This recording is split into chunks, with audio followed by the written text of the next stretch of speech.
change approach, because everything that has been done so far has not worked. That corruption is big in Africa is well known. That's so many governments and economic blocs, ECOWAS, AU, SAD, all of them have come up with their own corruption protocol, but nothing has changed. So the purpose of this is to look at, can we adopt a transformational change approach to dealing with corruption, because it's affecting women disproportionately compared to men. So we're proposing this transformational change model, and that's the model I just want to talk about. Every other thing you can find on the slide in terms of the literature. Now, what is this model about? This model requires us to have an action-oriented research approach. So all of the research that we're going to be doing must have an outcome orientation to it.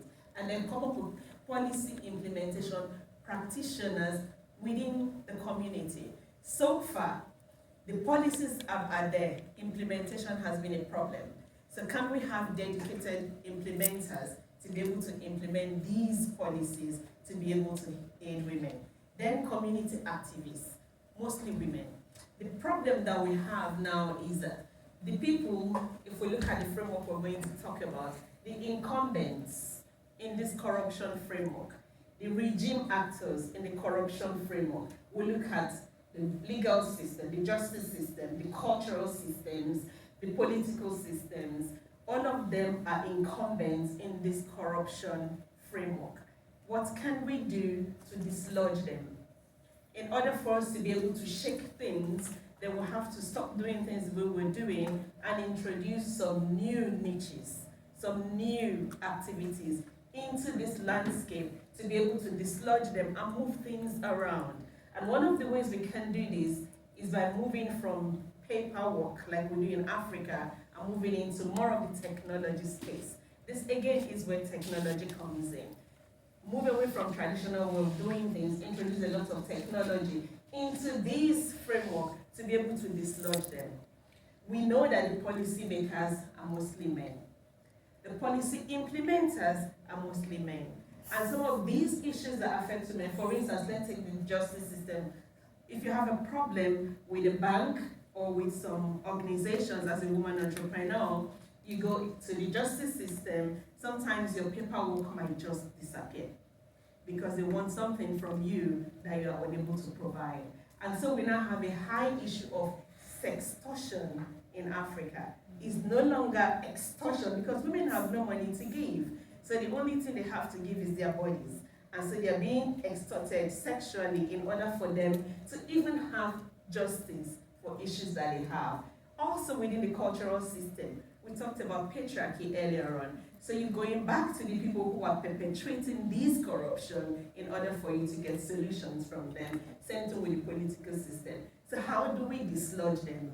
We have to have new approaches that are mostly technology based in order for us to be able to dislodge them. So what do we do then? We need to develop these new niches. Not just developing them, but we need to nurture them. And the process of nurturing them means that we're looking at what works, what doesn't work, and reinvent another one to be able to take their place. It's an ongoing cycle. So we don't wait for one cycle to end to start another one. And then active experimentation. We're not seeing what works and what does not work, and then we're moving ahead and doing something else. So this is an ongoing process to continuously dislodge these incumbents. We cannot have any change until there's a dislodgement. Now what about the pace? All of the factors that will help us to bring this change have to do with behavior, innovation, political and socioeconomic infrastructures. All of them together have to be moving at a fast pace for it to work. If one is working slower than the other, then we're going to have a problem. So this is what the transformational change model is about. But of course, you cannot talk about corruption without talking about poverty. So dislodging these incumbents and changing that will still not work if you don't deal with poverty, because poverty is an enabler for corruption. When people's livelihoods are at stake, they will give you whatever you ask for them to survive.